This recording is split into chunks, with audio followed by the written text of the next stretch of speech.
दुनिया में जब भी ताकत और राजनीति की बात होती है ना, तो एक नाम, वो तो सबको पता है, अमेरिका।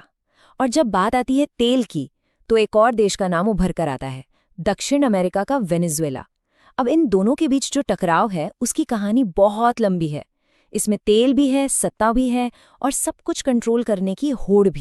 तो सवाल ये है कि इन दोनों देशों के बीच आखिर हुआ क्या। देखिए, ये सब कुछ अचानक नहीं हुआ। इसके पीछे तेल, सत्ता और कंट्रोल की एक बहुत बहुत लंबी कहानी है।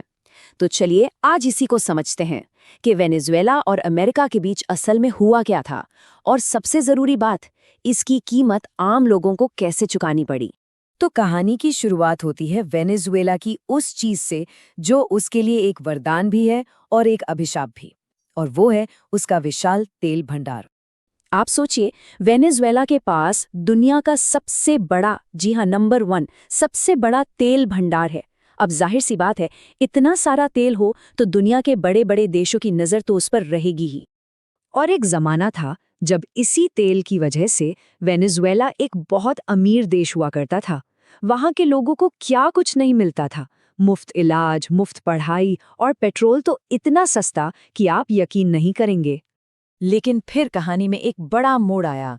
वेनेजुएला की सरकार ने तेल से जुड़ी जितनी भी कंपनियां थीं, सबको अपने कंट्रोल में ले लिया। और बस यहीं से अमेरिका और वेनेजुएला के बीच रिश्तों में खटास आनी शुरू हो गई। तो अब सवाल उठता है कि भाई अमेरिका को इससे क्या दिक्कत हुई। सरकार ने अपनी कंपनियों को अपने कंट्रोल में लिया, इसमें अमेरिका को क्या आपत्ति थी। देखिए, बात सीधी सी थी। अमेरिका चाहता था कि वेनेजुएला का तेल अमेरिकी कंपनियां ही खरीदे और बेचे, लेकिन वेनेजुएला की सरकार ने एकदम साफ कर दिया, सुनिए, ये हमारा तेल है और हम ही तय करेंगे कि इसका क्या करना है। बस इसी के बाद अमेरिका ने एक नया नैरेटिव बनाना शुरू कर दिया कि वेनेजुएला में तो लोकतंत्र ही नहीं है, वहां की सरकार तो तानाशाही है। अब अमेरिका सीधे सीधे तो जंग कर नहीं सकता था, तो उसने एक दूसरा और शायद ज्यादा खतरनाक रास्ता अपनाया। उसने वेनेजुएला पर लगा दिए आर्थिक प्रतिबंध, मतलब एक ऐसा हमला जिसमें गोली बारूद नहीं बल्कि पैसों का इस्तेमाल होता है। और इन प्रतिबंधों ने काम कैसे किया? बहुत सिंपल तरीके से देश के अंदर पैसा आने के सारे रास्ते बंद कर दिए। वेनेजुएला को अपना तेल बाहर बेचने से रोक दिया और दुनिया के साथ कोई भी फाइनेंशियल लेन देन, सब पर ताला लगा दिया।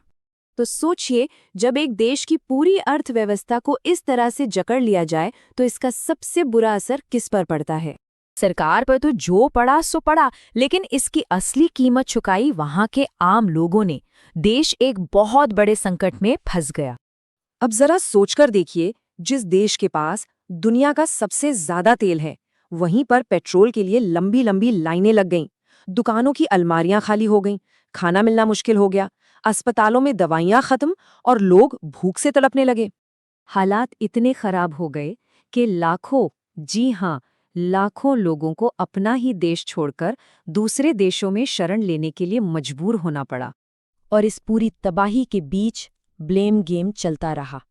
अमेरिका कहता था कि ये सब वेनेजुएला की सरकार की नाकामी का नतीजा है, और उधर वेनेजुएला की सरकार कहती रही कि ये सब हमारे खिलाफ अमेरिका की एक सोची समझी साजिश है।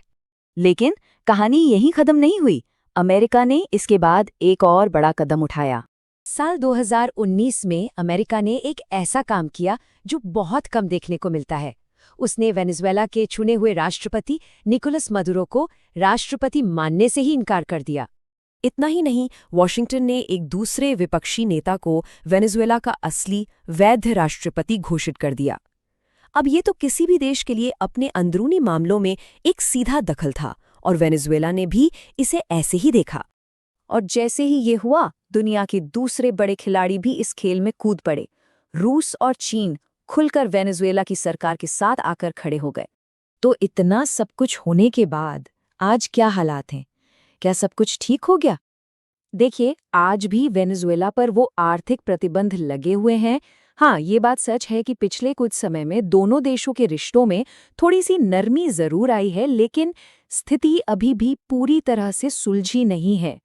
तो इस पूरी कहानी से हमें एक बड़ा सबक मिलता है, वो ये कि जब भी किसी देश के पास कोई कीमती संसाधन होता है, जैसे कि तेल, तो दुनिया के ताकतवर देश अक्सर उसकी किस्मत का फैसला खुद करना चाहते हैं।